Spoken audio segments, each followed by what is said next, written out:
El tema a desarrollar en esta clase es infecciones. Como siempre, para todos los temas les pedimos que repasen conocimientos preexistentes que sabemos que tienen, pero que deben refrescar para poder integrar eh, en forma efectiva, así entender realmente los temas en profundidad. Obviamente tienen que repasar lo que es anatomía, lo que es fisiología, lo que es fármaco, lo que es microbiología, para entender este tema, que está dividido en parte uno y parte 2. La parte uno hace referencia a las generalidades y la parte 2 será casos clínicos. En cuanto a generalidades, vamos a presentar el tema. En el desarrollo de la materia, a lo largo del año, ustedes verán temas importantísimos. Realmente la materia, la especialidad es enorme y dentro de la especialidad hay temas muy significativos, muy importantes, muy trascendentes para la salud de nuestra población. Hay entidades, el trauma, la oncología, que pueden ir acompañados de alta morbilidad, inclusive una tasa de mortalidad significativa. Pero para lo que respecta al ejercicio de la práctica general del odontólogo, el tema de infecciones es la más significativa en este caso. ¿Por qué? Porque la patología infecciosa es la entidad potencialmente grave que pone en riesgo la vida de nuestros pacientes y estadísticamente es la que más se le va a presentar al odontólogo generalista. Por supuesto que las otras entidades son significativas en cuanto a la posibilidad de comprometer la vida del paciente, pero esta estadísticamente va a ser la que seguramente los odontólogos de práctica general van a estar en continua relación. Difícilmente les vaya a tocar el timbre en su consultorio el traumatizado grave. Obviamente sí tienen que estar muy atentos al diagnóstico temprano de la patología oncológica. La inmensa mayoría de las infecciones que van a haber en su práctica general van a ser infecciones en los momentos iniciales de la misma. Son cuadros que eventualmente con un tratamiento en tiempo y forma adecuado van a resolver satisfactoriamente.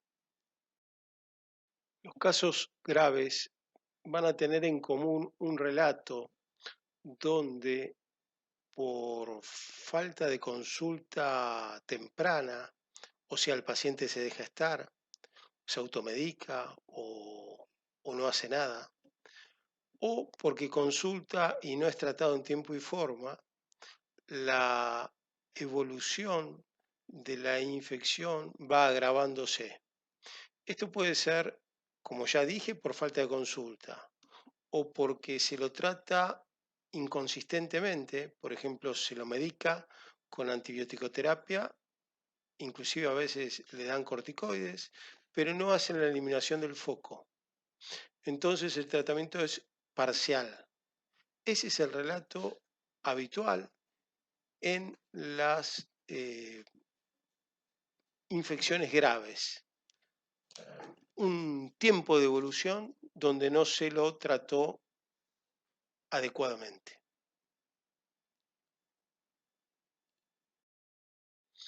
Las infecciones se clasifican según el tiempo de evolución en agudas o crónicas, según la relación tengan entre el agente etiológico que les da origen y el cuadro clínico que producen en específicas o inespecíficas. Ejemplos: actinomicosis, tuberculosis, sífilis, entre otras. De tejidos duros o blandos según el tejido que es comprometido por las mismas, bacterianas, fúngicas o virales según el agente etiológico que las causa. Las de etiología bacteriana son las más comunes en nuestra área. Nuestro cuerpo, nuestra superficie, nuestras cavidades están colonizadas por bacterias, por colonias bacterianas, que conviven con nosotros y conviven entre ellas. Mientras se mantenga el equilibrio, estamos en salud. Cualquier alteración de ese equilibrio produce la infección. Cuando el equilibrio se rompe, se produce la infección. El equilibrio se puede romper porque hay un desarrollo más allá de lo normal o una alteración de la relación entre las bacterias, que puede suceder por una alteración anatómica, por ejemplo, la ruptura de alguna barrera anatómica, una herida, estoy haciendo referencia a ello, o porque hay algún cambio, una alteración química, o porque hay una disminución de la respuesta inmunológica del hospedero. La infección tiene distintas expresiones clínicas que van a ser la respuesta a la colonización y desarrollo en los microorganismos en el hospedero. La palabra hospedero es la palabra correcta para hacer la descripción del huésped. Durante muchos años se utilizó huésped equivocadamente por una mal traducción del inglés. Además de la colonización y el desarrollo de estos microorganismos, se tiene que producir una acción mórbida de los mismos y tiene que haber una reacción orgánica consecuente. La clínica de la infección pasará por un aumento de volumen local, el tumor, dolor, el aumento de la temperatura local, cambio de coloración y alteraciones funcionales, la limitación de la apertura en nuestra zona, en nuestra área, la fiebre como respuesta general. Voy a hacer una puntuación en relación a este signo de las infecciones, que es que no esperemos considerar grave una infección de nuestra área cuando tenga fiebre. Puede ser muy grave y no tener una repercusión general. Ya veremos por qué. Y la otra cosa a tener en cuenta es la adenopatía locorregional dolorosa a la palpación, que lo diferencia así de la adenopatía tumoral. En nuestra área, además, las infecciones se clasifican como odontogénicas y no odontogénicas según donde se inicia. Las odontogénicas, además, en pulpares, periodontales y pericoronarias. Habíamos hablado de las expresiones de las infecciones y estos son distintos cuadros clínicos donde vamos a observar distintas características. En la primera imagen veremos un signo de Godet positivo, en la segunda imagen veremos la expresión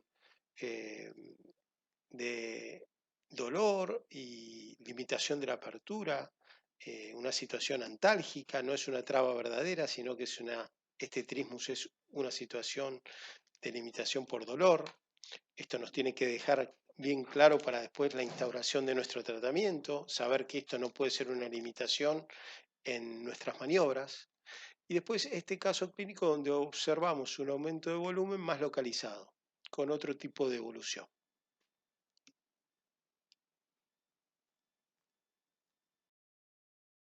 Para realizar un correcto tratamiento, obviamente tenemos que hacer un correcto diagnóstico y para poder hacer un correcto diagnóstico tenemos que saber realizar un buen interrogatorio, unas buenas maniobras clínicas, estar atento a los signos y síntomas de la entidad que lleva a la consulta.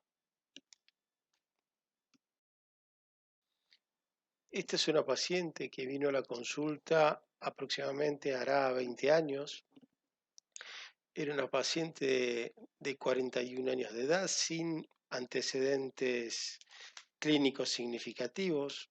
Era una paciente sana, que según su relato, hacía 40 días se le había empezado a instalar un aumento de volumen submaxilar. Este aumento de volumen había sido tratado por su médico clínico con antibiótico-terapia. Como no evolucionaba favorablemente, consultó a otros especialistas, un otorrino y un odontólogo, que rotaron el antibiótico acompañando el diagnóstico del clínico, o sea, tomando esto como si fuera una infección. Ahora, ¿qué presentaba la paciente? Presentaba un aumento de volumen submaxilar. Según su relato, se había instalado lentamente. Cuando nosotros empezamos a buscar las otras patas que llevarían al diagnóstico de una infección. Nosotros hablamos que una infección está acompañada, los signos de la infección son un aumento de volumen, dolor a la palpación, cambio de coloración local, aumento de temperatura local. Se debiera buscar un foco séptico correlacionable. Bueno, esta paciente no tenía nada de ello. Se pidió una radiografía panorámica y no había ninguna pieza dentaria ni ningún foco o infeccioso que se pudiera relacionar con este aumento de volumen. El aumento de volumen se instaló en forma lenta. A la palpación ni espontáneamente es doloroso. No presenta un cambio de coloración, no hay un aumento de temperatura local. Obviamente yo con todo esto no estoy describiendo una infección. ¿Qué debo hacer para llegar a un diagnóstico de certeza? Si yo describo esto, estoy describiendo un aumento de volumen, estoy describiendo un tumor. Debiera ser una citología, en este caso, se hace una punción aspirativa con aguja fina, se manda al extendido de anatomía patológica, fijado con alcohol o disecado, según se decida, pero las dos formas son viables. El servicio de anatomía patológica informó una enfermedad linfoproliferativa. Con ese diagnóstico lo derivamos a un servicio de oncohematología, el cual llega a un diagnóstico de certeza de un linfoma no Hodgkin de bajo grado de malignidad. Entonces esto no era una infección, había sido mal diagnosticado y por lo tanto le hicieron perder a la paciente cerca de un mes en su tratamiento, que finalmente, gracias a Dios, porque era la entidad que era, fue exitosamente tratado. Para llegar a un diagnóstico correcto, contamos con un documento que tiene valor legal y que nos ordena, que es la historia clínica. La historia clínica consta de varias partes, pero con respecto a la situación de la enfermedad infecciosa, hay antecedentes que son relevantes para el diagnóstico y el pronóstico de las mismas. El saber que hay antecedentes diabéticos en el paciente que estamos tratando es fundamental como dato a ser descartado para entender que estamos o no ante un paciente con una respuesta inmunológica normal.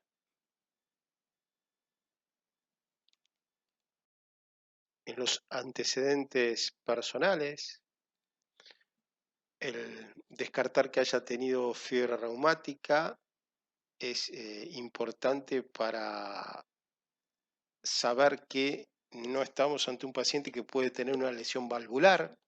Repasen estos temas. A los pacientes puntualmente le preguntamos si tienen antecedentes de fiebre reumática y eventualmente si quedaron con una lesión valvular son pacientes que van a estar al tanto de ello porque estuvieron con cobertura antibiótica hasta el final de su adolescencia. Esto es fundamental para cubrir cualquier maniobra que produzca bacteremia con un tratamiento profiláctico antibiótico. En lo que respecta a la patología infecciosa que estamos desarrollando, es importante saber si un paciente es diabético, si su diabetes está compensada o no, si tiene alguna patología que pueda inmunocomprometerlo o si está recibiendo algún tipo de medicación que pueda también afectar su respuesta inmunológica. Siempre si tiene o no antecedentes quirúrgicos y si hubo complicaciones en relación a los mismos. Nosotros somos agentes de salud. Obviamente yo no diagnosticaré que un paciente es diabético, pero sí tengo la obligación de eventualmente sospecharlo y derivarlo al médico clínico o al diabetólogo para que haga su diagnóstico de certeza y instaure el tratamiento indicado. También tenemos que conocer que hay medicaciones que en forma crónica eh, limitan la respuesta inmunológica y también tenemos que tener en cuenta para las interconsultas. Obviamente también en este documento se dejará asentadas las imágenes y los laboratorios solicitados y sus resultados. Repasen todas las entidades, medicaciones que pueden limitar la respuesta inmunológica en relación a las infecciones. Nosotros podemos pedir estudios por imágenes en relación a la patología infecciosa, pero tenemos que saber qué datos vamos a obtener de cada uno de ellos. Radiografías simples, radiografía panorámica, tomografía computada con BIM y reconstrucciones 3D, también como tomografías para evaluar el tejido blando, las ecografías, los centellogramas y SPEC. Si nosotros hacemos la solicitud de una radiografía simple o una panorámica, tenemos que saber que la vamos a solicitar para evaluar focos sépticos odontológicos en los maxilares.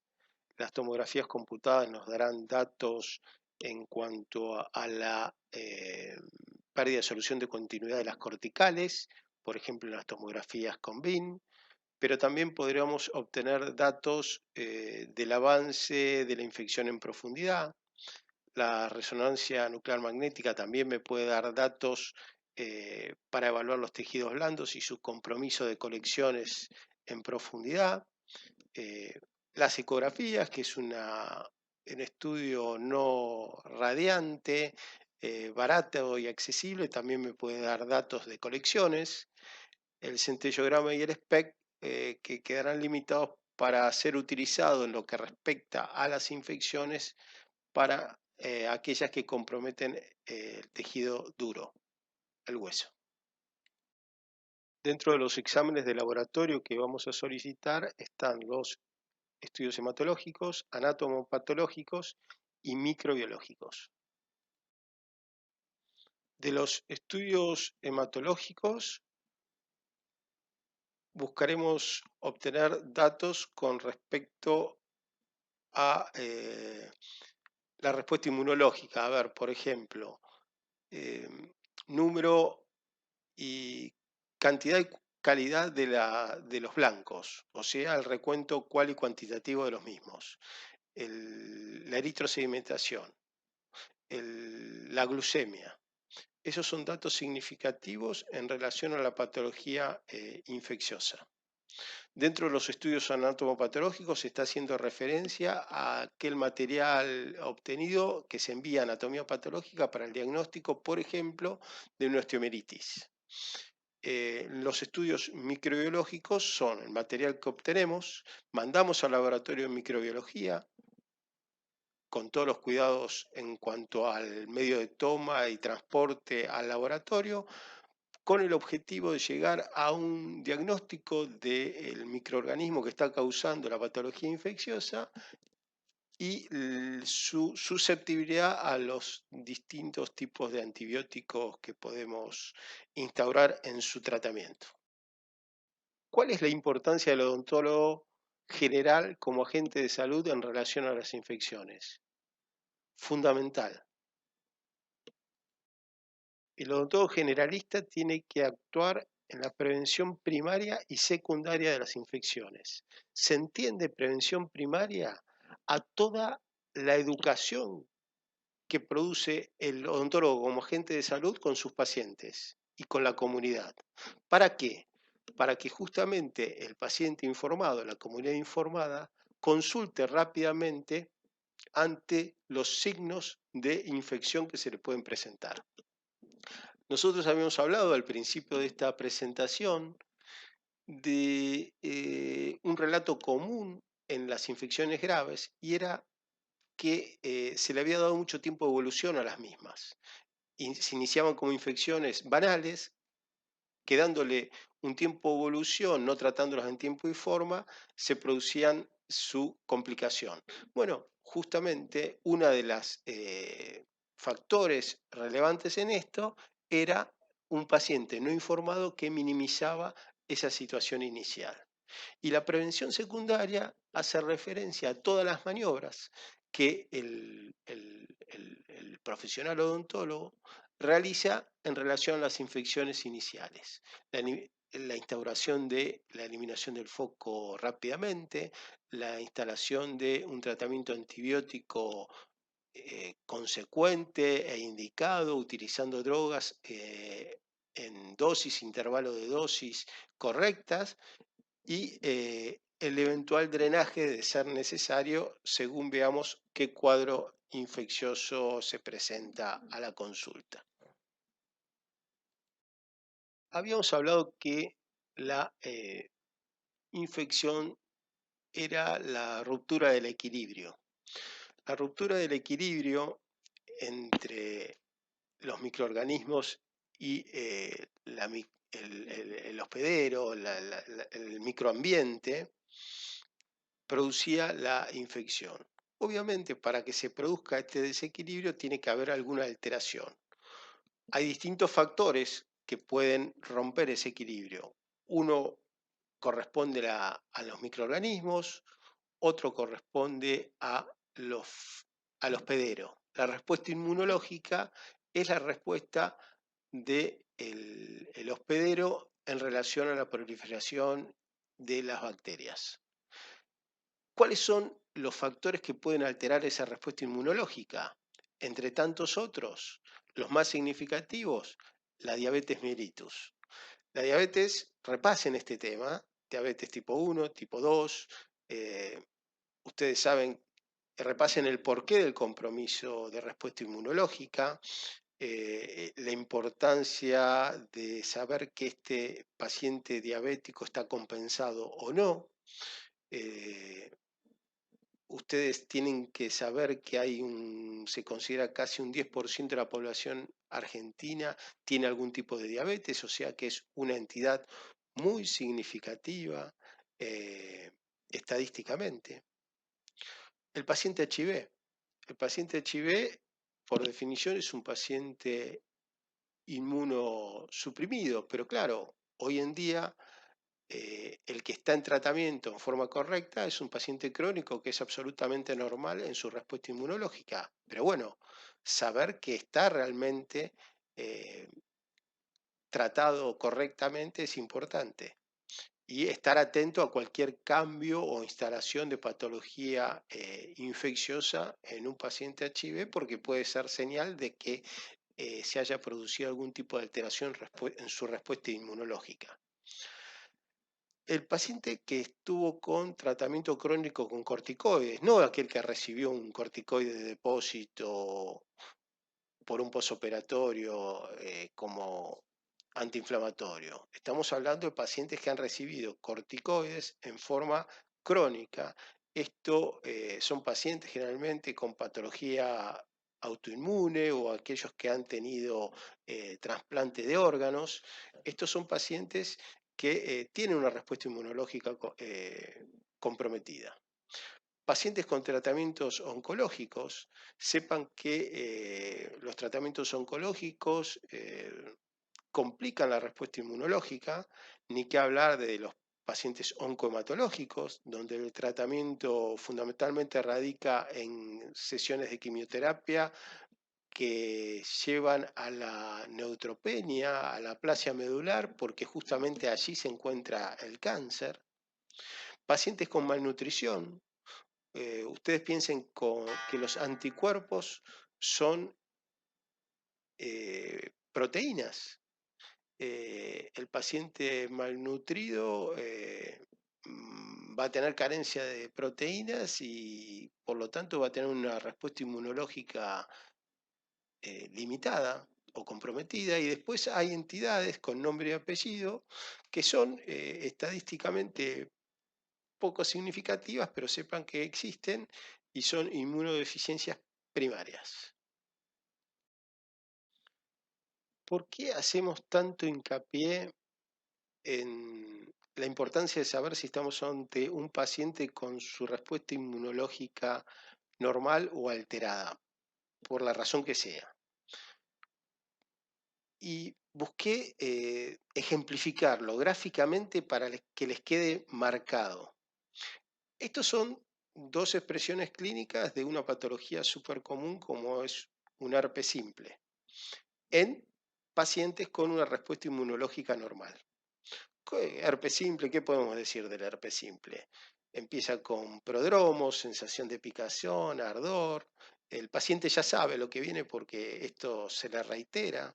Eh, Aparecen vesículas que se rompen rápidamente, 5, 7, 10 días desaparecen. Si se pone a ciclovir, disminuirá la gravedad del cuadro, pero no lo va a eliminar. Pero bueno, esto es patología, la patología en un terreno con una respuesta inmunológica normal. Otra cosa es el mismo cuadro en un paciente con una respuesta inmunológica comprometida. Esta es una foto sacada de la revista Quintessence de los primeros años de la década del 90. Este es un paciente con SIDA. Esos pacientes con SIDA que nosotros veíamos a fines de los 80 y principios del 90, donde la historia normal era de la detección y a los 6, 7, 8, 10 meses el paciente falleciendo por una infección oportunista o por algún tumor. Eh, bueno, gracias a Dios ustedes ya no viven esta época con respecto al SIDA, pero sí sepan que un paciente por algún motivo, con su respuesta inmunológica comprometida, limitada, es un terreno donde la respuesta a la misma noxa infecciosa es completamente distinto. Por eso hacemos hincapié en detectar que el profesional sepa en qué terreno está actuando, si va a poder contar con una respuesta inmunológica normal o no. Otro de los factores importantes a tener en cuenta en relación al hospedero con respecto a las infecciones es el factor anatómico. Debemos conocer la anatomía normal, pero también tenemos que conocer la anatomía alterada por la infección. Nosotros tenemos que saber el correlato entre el foco inicial y las posibles complicaciones y cómo debemos manejar el tratamiento quirúrgico en base a nuestros conocimientos anatómicos, tema que también tienen que repasar permanentemente. Conocer las distintas zonas de drenaje para poder correlacionar el foco séptico y los ganglios que pueden estar comprometidos. El conocimiento de la anatomía es básico para poder prever hacia dónde va a avanzar una infección desde el foco séptico que le da origen. Hay estructuras anatómicas, en este esquema se ve una estructura anatómica fundamental que es el músculo buccinador, con inserción en el maxilar superior y en el maxilar inferior, que funciona como un verdadero dique en el avance de las infecciones.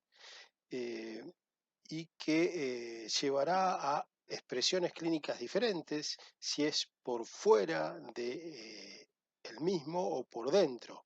Si fuera por dentro del mismo, se va a expresar con una clínica más intraoral. En cambio, si fuera por fuera del mismo, su expresión será más extraoral. Estos conocimientos básicos son importantes para poder evaluar correctamente la gravedad de una infección, hacia dónde puede avanzar y para instalar tratamientos quirúrgicos efectivos y seguros. Mal podemos tratar correctamente una infección si desconocemos la anatomía normal y sobre todo la anatomía alterada por la misma entidad. En el maxilar superior, además de conocer la relación de las diferentes piezas dentarias con las corticales, vestibular y palatina, también tenemos que saber la correlación de las cavidades con estas piezas dentarias, estoy hablando del seno maxilar y las fosas nasales, como posible zona de avance de las infecciones de nuestra área. El seno maxilar hace parte del complejo de senos que tenemos en el cráneo. Eh, Obviamente tenemos que conocer su anatomía, su fisiología, su fisiopatología que tiene propia, pero además toda la patología relacionada con lo odontológico y las complicaciones infecciosas de esta estructura anatómica es, eh, es habitual, es de consulta diaria, estamos continuamente relacionados con complicaciones a punto de partidas odontológicas que puedan comprometer la fisiología de esta estructura. Esta estructura que tendrá características muy particulares, es una cavidad aérea que está recubierta por una membrana de tipo respiratoria con una función ciliar que va a transportar todas sus secreciones al complejo osteomeatal que desembocará en las fosas nasales. Eh, Esta función ciliar se podrá ver alterada por cualquier tipo de proceso infeccioso e inflamatorio, em, con una expresión clínica particular, con métodos de estudios especiales para su evaluación y con tratamientos específicos. Así que todo esto tenemos que conocerlo como odontólogo generalista y ni que hablar del especialista. Acá estoy ejemplificando un cuadro infeccioso que se llama empiema. Eh, el empiema es la colección purulenta en una cavidad neoformada. Esto es un caso donde se evidencia la comunicación bucosinusal a nivel óseo, a nivel mucoso era puntiforme, acá ya estamos en el abordaje. Este es un caso muy viejo donde resolvíamos estos cuadros de sinusitis con cirugías radicales de seno o donde eliminábamos toda la mucosa del seno y hacíamos una contraapertura nasal. Esto dejó de ser efectivo o pasó a ser realmente de no elección con el advenimiento de toda la cirugía endoscópica. Pero bueno, este es un buen caso para mostrarles eh, cómo se presentaban los empiemas, cómo se presentan los empiemas, la colección purulenta en una cavidad neoformada. ¿Qué es la diferencia con el absceso? El absceso es la colección purulenta en una cavidad neoformada por necrosis de tejido o porque se vuelve real una cavidad virtual. El ejemplo clásico es el piso de la boca. La importancia del conocimiento anatómico y saber evaluar hacia dónde puede progresar una infección es importante para adelantarnos a determinadas complicaciones. Hay un cuadro específico de las infecciones que se llama tromboflebitis del seno cavernoso, que se da por progresión de infecciones por vía hemática, vena facial, angular y oftálmica al seno cavernoso, que es un cuadro con una gravedad muy significativa. Eh, estas complicaciones, esta entidad, se puede dar a punto de partida de infecciones que cuyo origen es en el sector anterior del maxilar superior, pero también en el sector posterior. Así que hay que estar atento. Estos dos cuadros son abscesos en la zona de la vena angular, em, a punto de partida de focos sépticos odontológicos. La tromboflebitis del seno cavernoso es una entidad poco frecuente, pero que tiene una altísima mortalidad, se habla de un 50% de mortalidad. La expresión clínica se puede presentar con pérdida o alteración en la visión, en relación se presenta a piezas dentarias, infecciones odontológicas en la zona anterior del maxilar superior, pero también en la zona posterior, en la zona del plexo pterigoideo. Eh, el- la clínica llevará también una dilatación de la pupila, limitación en los movimientos oculares, eh, tiene mucha repercusión general con alta fiebre. El tratamiento es de drenaje y antibiótico-terapia y anticoagulantes. En cuanto a las infecciones que tienen su origen en el maxilar inferior, podrán avanzar hacia la zona vestibular o lingual. Las estructuras fundamentales en relación al avance de las mismas será hacia vestibular la inserción del ya nombrado músculo buccinador, y hacia lingual el miroioideo. Eh, si se coleccionan por fuera de ellos, por debajo de ellos, mejor dicho, las expresiones clínicas serán más extraorales, y siendo la colección por arriba de ellos, su expresión clínica será más intraoral.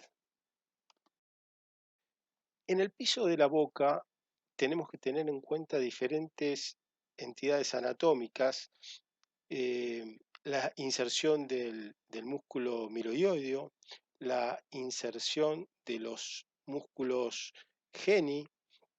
eh, Fíjense que el piso de la boca, entre sus músculos y sus aponeurosis, funciona como una verdadera autopista, porque cualquier colección que se produce en ella puede avanzar hacia la zona superior del cuello por el hiatus submaxilar.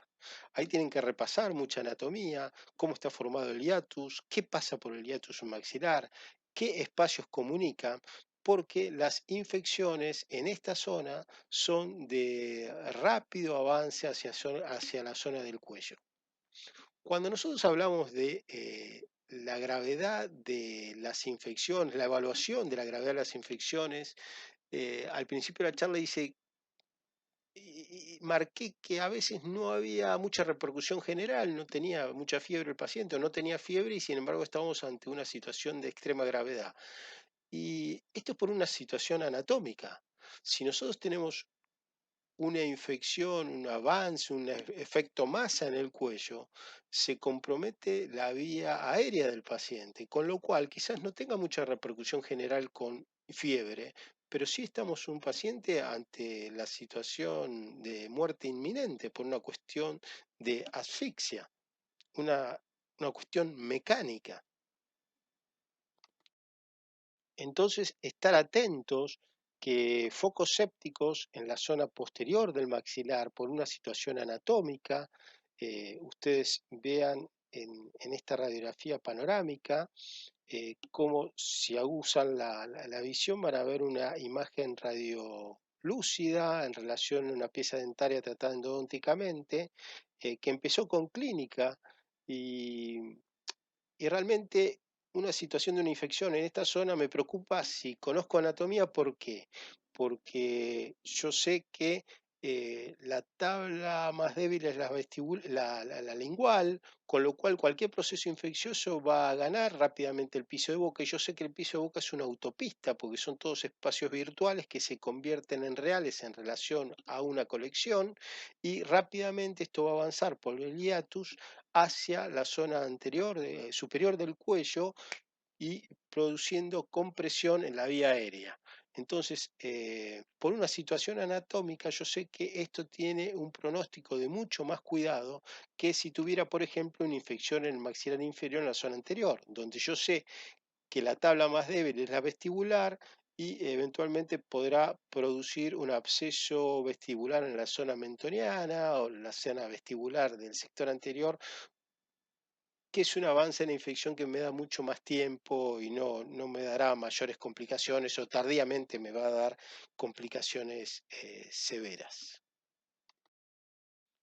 En cambio, yo sé que en el sector posterior cualquier tipo de infección rápidamente me puede ganar el piso de la boca, y acá evaluamos con una tomografía y ven cómo esta colección eh, séptica está haciendo efecto masa y comprime la vía aérea, ya trayéndole dificultad respiratoria al paciente, con la clínica de, en principio, disfagia. El paciente va a tener alguna molestia al tragar, pero después empieza con dificultad respiratoria, disnea, eh, tiraje y cornaje, que son las expresiones clínicas eh, que demuestran, evidencia la dificultad del pasaje de la columna de aire por la vía aérea.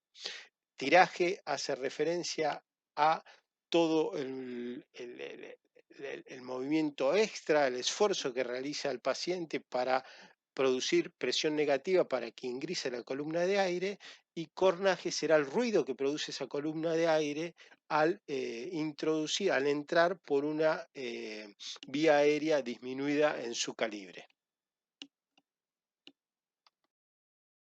Cuando hablamos de entidades con nombre y apellido que se pueden presentar como complicaciones de infecciones de nuestra área, otra de las más conocidas es la mediastinitis, que consiste en la infección del mediastino, eh, que se presenta como complicación poco frecuente, pero a punto de partida de infecciones odontológicas se puede dar como diseminación de las mismas por el espacio retrofaringeo, laterofaringeo, prevertebral, eh, con avance a la parte superior del tórax, y que tiene una mortalidad significativa, 35 al 50%. Entonces, por eso una infección en el piso de la boca, una infección en el cuello, es de sumo riesgo y cuidado, pues se puede complicar y poner en juego la vida del paciente, porque puede llevar a este tipo de entidad. Como vimos factores que tenían su peso en relación a las infecciones con respecto al huésped, la respuesta inmunológica y los factores anatómicos, también tenemos que tener en cuenta que las distintas bacterias pueden producir distintos tipos de infecciones y con distintas complicaciones y pronósticos. No todas las bacterias tienen la misma patogenicidad, no todas tienen la misma capacidad de invasión, de invadir y colonizar a distancia, la capacidad de multiplicación y la capacidad de contrarrestar las defensas. Así que las distintas bacterias también tienen su peso específico en cuanto al pronóstico y al tratamiento de las infecciones. La gran mayoría de las infecciones odontológicas son a flora bacteriana mixta. Tienen una patogenicidad combinada y se sinergian en el avance de las mismas. Cuando hablamos de la microflora, el agente etiológico que puede dar origen a las infecciones odontológicas, lo que tenemos que tener en claro que tenemos, resumiendo de todo, bacterias gram positivas, gram negativas, aerobias, anaerobias. eh, es importante reconocer esto para saber ante qué estamos peleando. Hay que tener en cuenta que la evolución microbiológica es una constante en las infecciones de nuestra área que nos ocupan, no es una cuestión estática. Esto microbiológicamente es dinámico. La infección al principio va a estar predominantemente conformada por microorganismos aeróbicos y anaeróbicos facultativos, que no producen pus, producen una respuesta orgánica de celulitis, pero después, claro, el medio se vuelve acidótico, disminuye el oxígeno, entonces empiezan a proliferar los anaeróbicos, las bacterias anaeróbicas que sí producen más destrucción de tejido, producen colección de pus, microabscesos, abscesos, eh, que van cambiando el cuadro clínico. Cuando las infecciones son severas, el avance en la infección se da rápido y sí presentan conjuntamente zonas de celulitis y, y microabscesos y abscesos con una expresión característica clínica.